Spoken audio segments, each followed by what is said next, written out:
Poucos sabem, mas a África é o berço da filosofia que foi copiada por gregos e mais tarde desenvolvida por eles.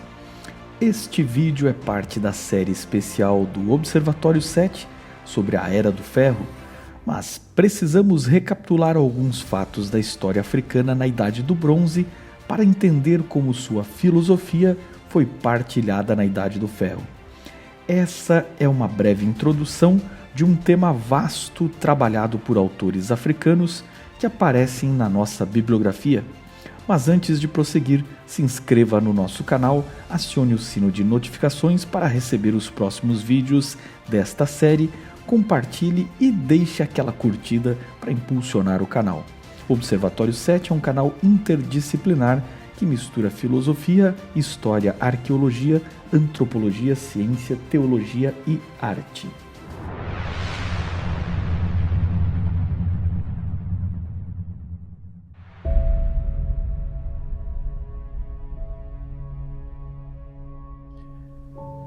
De modo geral, ensina-se que Tales e Pitágoras são os pais do pensamento grego.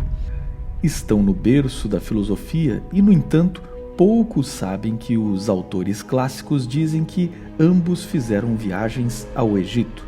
Platão e Aristóteles também buscaram referências no Egito, além de Solon, Xenofonte, Demócrito de Abdera, Hecateu de Mileto e seu discípulo Heráclito de Éfeso e Eudóxio de Cnide.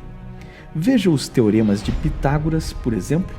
Ora, muitos séculos antes, o Egito já usava matemática para transformar desenho de triângulos em pirâmides. Outro exemplo é a astronomia grega, que temos plena certeza que foi copiada do Egito e o Egito importou da Mesopotâmia.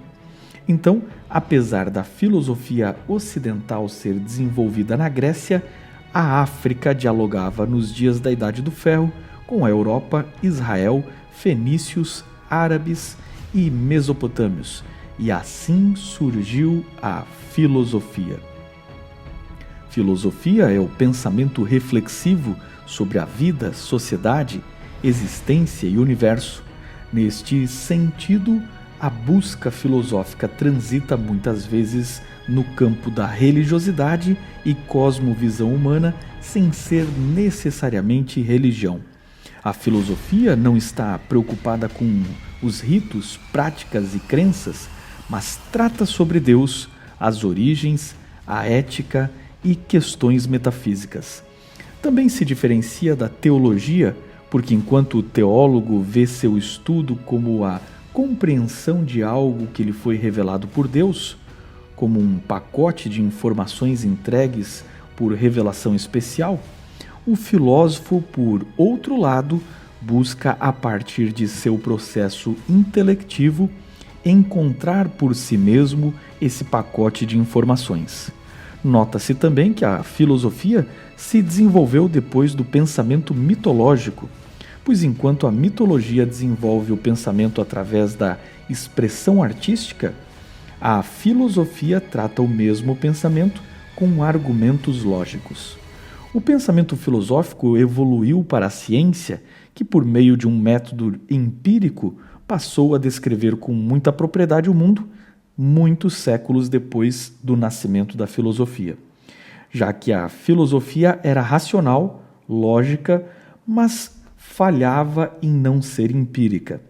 Dizer tudo isso não é divorciar a filosofia do mito, da religião ou da ciência, pelo contrário, assim como a proposta interdisciplinar deste canal, todos estes saberes sempre andaram juntos e interagiram na história da humanidade.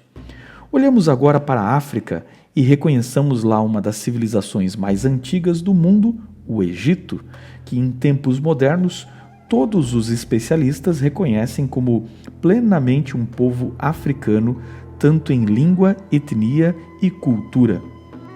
O pensamento egípcio, embora estivesse repleto de misticismos, era também envolto pela lógica e expressava o abstrato por formas concretas na simbologia dos seus hieróglifos.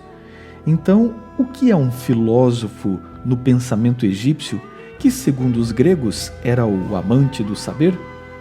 No Egito, muito antes dos gregos, o homem sábio ou a mulher sábia ama a verdade, que eles chamavam de Ma'at, que, como veremos, é o cerne da ética, filosofia e sociedade egípcia.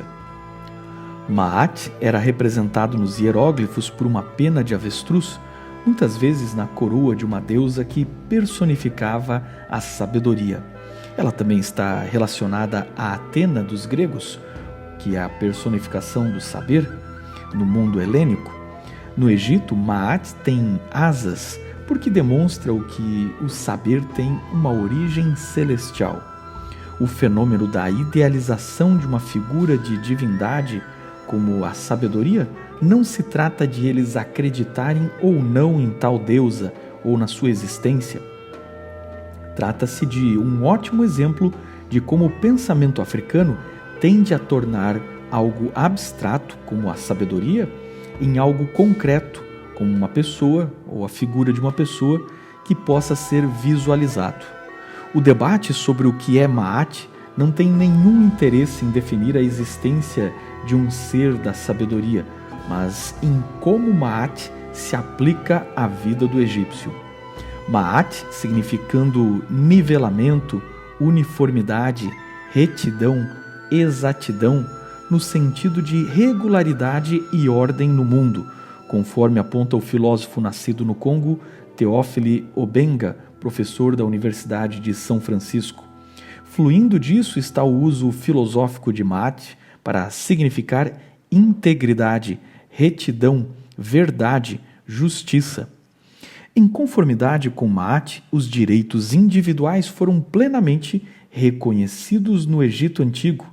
As conquistas dos egípcios em arte, arquitetura e governo e seu senso de ordem geométrica, justiça social, paz, amor e felicidade se refletem nas alturas intelectuais alcançadas pelo Egito graças à sua filosofia da Ma'at. O papel fundamental de Ma'at se manifesta hoje em dia na linguagem de vários grupos étnicos africanos que apresentam termos derivados da mesma raiz linguística da palavra egípcia Ma'at. No Antigo Egito, Ma'at significava verdade. Em copta, as palavras me, mee, mie, mei, meei correspondem à verdade, justiça, honesto, justo. Em cafino da Etiópia, moyo, motivo, razão, e para eles a verdade e a razão são inseparáveis. No Congo, a palavra moyo significa vida, alma, mente. No Nagbaka, falado na África Central, Ma é um remédio mágico para conhecer a verdade. Entre os Fang da Guiné Equatorial, Camarões do Sul, Gabão, a palavra Mie significa puro. Para os Yorubá da Nigéria, a palavra Mo significa saber ou verdade, o verdadeiro conhecimento. Entre os Hausa da Nigéria, a palavra Ma é uma expressão para na verdade ou de fato. E entre os Nuer do Sudão, Mat significa total, soma, forças. Poderíamos resumir que o objetivo da filosofia moral egípcia era a busca de Ma'at, ou a soma total de todas as virtudes que tornam um homem sábio. Na língua egípcia, sabedoria e prudência são chamados de Heket, e a consciência dos princípios de conduta moral e do comportamento social. No Egito, ao contrário dos povos semitas, não havia leis por duas razões. Primeiro, porque a lei era Ma'at. E segundo, porque a lei era expressa em Faraó, e Faraó era o topo da sociedade e seu pontífice entre o povo e os deuses. O Egito, como toda a sociedade africana que veremos, era conduzido na coletividade e centrado na devoção ao membro mais poderoso da família ou da sociedade. A salvação vinha por meio de garantir que o faraó passasse ao outro mundo e representasse o povo devidamente diante dos deuses. Fora do Egito, a comunidade africana segue o mesmo princípio de hierarquia, que é a base para a interpretação do cosmos, estando no topo da hierarquia cósmica Deus, não qualquer Deus, mas o Deus, o Criador, o Eterno, o Ser primordial. Depois vinham os espíritos em ordens e graus de poder, algumas vezes chamados de deuses, outras vezes de entidades. Os espíritos, então, dos mortos, o rei, ou o ancião chefe da tribo, os chefes familiares, conforme seu status e idade, até chegar nos mais jovens e nas crianças da tribo. Isso é importante para entender a filosofia e ética africana, pois esta hierarquia também amarra toda a tribo em uma relação social de extrema coletividade. Uma ofensa é considerada ofensa quando feita de uma categoria e idade inferior ao seu superior. Porém, a mesma situação de ofensa de um superior para o inferior não é considerada como mal. Uma ofensa ou delito cometido a um membro da tribo é uma ofensa contra toda a tribo, porque todos estão correlacionados. Não é possível ser africano e viver individualmente. O senso do pertencer e do coletivo é a própria identidade da África. Este senso e modo social está na religiosidade, pois o relacionar-se com os espíritos não se trata de concordar ou não com eles, e de serem espíritos bons ou maus, mas por serem hierarquizados, a relação do adorador com eles ou do animista com eles é de poder e medo. Adore-se aquilo que tem mais poder. Neste sentido, Deus fez todas as coisas boas porque é bom, mas o mal surge do planejamento equivocado do homem. John Mbiti, filósofo, escritor cristão anglicano, nascido no Quênia, esclarece sobre o mal na visão africana que para algumas sociedades vem o mal como originado ou associado com seres espirituais que não são Deus, ou o Deus Criador. A tribo dos Vugusu diz que existe uma divindade má, divindade não no sentido de ser ela um Deus verdadeiro, mas por ser um ser sobrenatural, chefe poderoso, assistido por espíritos maus, causadores de toda a maldade. Ele é um ser que foi criado bom e no seu livre arbítrio se rebelou, de forma que existe um conflito entre as forças do bem e do mal. Para algumas tribos, a morte, epidemias, pragas e calamidades são causadas por tais seres espirituais. Quase todas as sociedades africanas veem os espíritos como origem do mal, inclusive em suas crenças, os mortos após 4 ou 5 gerações se tornam estranhos e até agentes do mal. E já que o Criador é tão bom, não é necessário, no pensamento deles, o aplacar, enquanto os espíritos, no pensamento africano, não são necessariamente nem bons nem maus, e lhes cabe aplacar, familiarizar-se e ter-lhes o seu favor. Assim, o senso de coletividade também gera um enorme temor sobre os juramentos e maldições, e a quebra de um tabu ou de um pacto e suas obrigações desencadeia diversos infortúnios, pois na maioria das concepções africanas, o mal é punido aqui nesta vida e não na próxima. E isto pode ser, inclusive, para toda a tribo. A tese do determinismo, ou seja, que todos os eventos, incluindo as ações humanas, são causados, é comum no pensamento dos Akan e também em várias outras etnias africanas. Um provérbio frequente é que se nada tivesse tocado os ramos secos de uma palmeira, eles não teriam chacoalhado. No entanto, os africanos não têm nenhuma dificuldade de combinar a soberania do divino e o livre-arbítrio humano. E este livre-arbítrio precisa ser admitido com a sabedoria, o objetivo da filosofia africana. Para o egípcio, a verdade era a sabedoria e o sábio era o perspicaz. marcado por uma consciência aguçada e uma inteligência penetrante, porque ele recebeu instrução formal. Na língua egípcia, a palavra Seba, escrita com o símbolo de uma estrela, significa ensinar, sugerindo ensino metodológico e um árduo processo de aprendizagem, como na escola. Ensinar, em egípcio, é abrir a porta para a mente da pupila, Seba, a fim de que possa trazer luz a partir de uma estrela, ou Seba, a sabedoria. O abstrato é sempre compreendido e pensado por meio de símbolos, especialmente no Egito.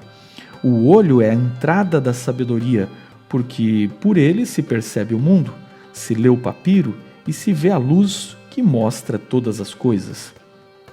Então a luz é sempre metáfora de sabedoria e a estrela rompe as trevas com a sua luz, como a sabedoria rompe a ignorância. É incrível, mas o Seba egípcio talvez tenha relação com o Dingir mesopotâmico, o símbolo dos antigos escritos cuneiformes para Deus ou divindade. Neste sentido, o verdadeiro Deus, a origem, o Criador, o primeiro ser adorado, é um ser celestial, por isso representado no Egito ou Mesopotâmia pela estrela, como aquele que traz luz, que instrui e é a própria verdade que o sábio busca. No Egito, o sol tornou-se o Deus primordial, que se manifestou como Atum-Ra ou Khepri, o escaravelho. A solarização de Deus, ou a transformação da compreensão de Deus em um símbolo solar, é apenas o efeito da necessidade já descrita de concretizar aquilo que é abstrato. E por isso a religiosidade africana terá sempre tantos ícones, fetiches, símbolos, estátuas e representações. E em muitas delas, Deus será revestido e adaptado como o sol, ou talvez em algumas outras tradições, como o Senhor dos Trovões e da Chuva. Assim como já mencionei no episódio sobre a história da África na Era do Bronze, os hebreus da geração de Moisés nasceram no Egito africano e herdaram muito da construção mental da terra de sua peregrinação. O pensamento hebreu é extremamente voltado para o concreto e tem a mesma tendência de transformar o abstrato em concreto. Nos deteremos no pensamento hebreu em vídeos futuros, mas importa comparar onde hebreus e egípcios se dividem. A lei dada a Moisés estabelece um Deus e ele é o Criador, existindo antes do universo e além das coisas do universo, como a água, as nuvens, a terra e todas as outras coisas. Tanto que é o Criador do Sol, que não passa de um luminar junto com a lua. A Torá é um esforço em levar o povo hebreu a compreender um Deus invisível na mente de um povo acostumado a expressar-se de maneira concreta. Isso era tão difícil que nos próximos 1000 anos que seguiram, inclusive durante a Era do Ferro, Israel irá inúmeras vezes incorrer no pecado da idolatria e só se livrará dele após o exílio em Babilônia. É interessante ver como os israelitas racharam com a filosofia egípcia, embora tivessem muitas semelhanças de construção de pensamento com ela, enquanto, por outro lado, os gregos, que não tinham um pensamento tão concreto e eram mais abstratos, se inspiraram nos egípcios e construíram a sua lógica e a sua filosofia. Sabemos que Tales foi ao Egito e para os sábios de Heliópolis, no começo de tudo, não havia nem o nada, nem o caos, e menos ainda qualquer Deus criador, o que os diferencia mais uma vez dos hebreus, mas apenas havia, segundo os egípcios, uma matéria primordial inorgânica não informe chamada de Noum. Este Noum, denominado pelos egípcios, pode ser compreendido como uma massa líquida original, que continha potencialmente todos os elementos do devir do universo. Conforme Ioporeka Sommet, filósofo africano, autor de A África e a Filosofia, Tales partiu deste conceito da mitologia egípcia a respeito das águas primordiais, encontrado em tantos outros povos, e construiu sua ideia de que todas as coisas do universo eram feitas de água. Para aqueles que estão estranhando o tema Deus na filosofia, lembro que Deus é um tema recorrente do mundo e do debate filosófico. Conforme Kawazi Ueredu, filósofo africano nascido em Gana e autor de Filosofia e Cultura Africana, a filosofia africana deve ser compreendida a partir da religiosidade, sendo que vários estudiosos entendem que, embora a palavra religião seja estranha aos dialetos africanos, a religiosidade e a crença no espiritual é tão parte da vida concreta africana que não se distingue o mundo natural do mundo espiritual. Tanto que os povos africanos são especialmente religiosos e nem mesmo sabem viver sem religião. Kawazi Ueredu ainda argumenta que os deuses são tratados com respeito se eles entregam o bem e com desprezo se eles falham. Ou pior, se os devotos desenvolvem uma impressão confirmada de futilidade, a atenção é retirada e o Deus, entre aspas, em questão é deixado em solidão fatal. A referência à fatalidade é projetada com toda a seriedade. Em 1975, o prêmio Nobel africano Wole Soyinka assustou uma audiência de estudiosos africanos na Universidade de Gana, quando em declarações entusiastas sobre os, entre aspas, deuses iorubás, apontou serenamente que os iorubás criam seus próprios deuses, como o deus, por exemplo, da eletricidade, e podem às vezes matá-los. Contudo, a ideia de que um, entre aspas, deus ineficiente pode ser despojado de todo poder vital através de uma escassez forçada de atenção ou de outros meios mais técnicos e é amplamente recebida entre os povos tradicionais. A instituição faraônica teve a capacidade de sintetizar as tradições religiosas de cada cidade do Nilo numa única religião egípcia. Você pode ver muitos deuses egípcios antigos com forma humana, mostrando que eles começaram a ser cultuados como ancestrais, e mais tarde o pensamento simbólico evoluiu e os associou a figuras de animais que representam suas características. O Sol foi associado com o Deus primordial, porque é luz, e luz é compreensão, sabedoria, poder. O celestial, ou aquilo que vem do céu, foi associado com as aves, que vêm das nuvens do céu, e por isso há tantos deuses relacionados a estes animais.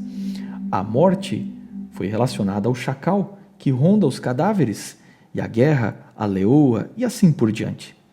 Ao chegar na Idade do Ferro, o Egito estava fraco política e economicamente, mas sua imensa bagagem cultural havia sido compartilhada com todo o Mediterrâneo e com a África Negra. O Egito deu uma princesa que se casou com Salomão. Outra figura importante é a rainha dos sabeus e provavelmente senhora dos etíopes. Ela foi a Jerusalém compartilhar a sabedoria e fazer perguntas a Salomão. Em Jerusalém estava o templo a um Deus único, mas havia um diálogo entre seus sábios com a África dos animistas e do culto dos ancestrais. Já eram religiões completamente diferentes e contraditórias nesse momento, mas conversaram sem guerra e sem desprezo quando a rainha de Sabá foi até Salomão. Não é interessante como o diálogo seguiu de forma pacífica entre religiões tão diferentes? Não é interessante que África, Israel e Grécia estavam trocando filosofia sem preconceitos? Jesus disse aos judeus que o ouviam que os estrangeiros, vindos do paganismo, foram capazes de compreender com muito menos revelação a verdadeira religiosidade que eles com muito mais não estavam entendendo.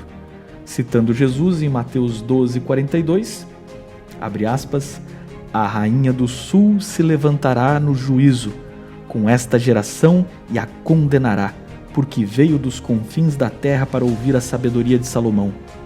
E eis aqui está quem é maior do que Salomão. Fecha aspas.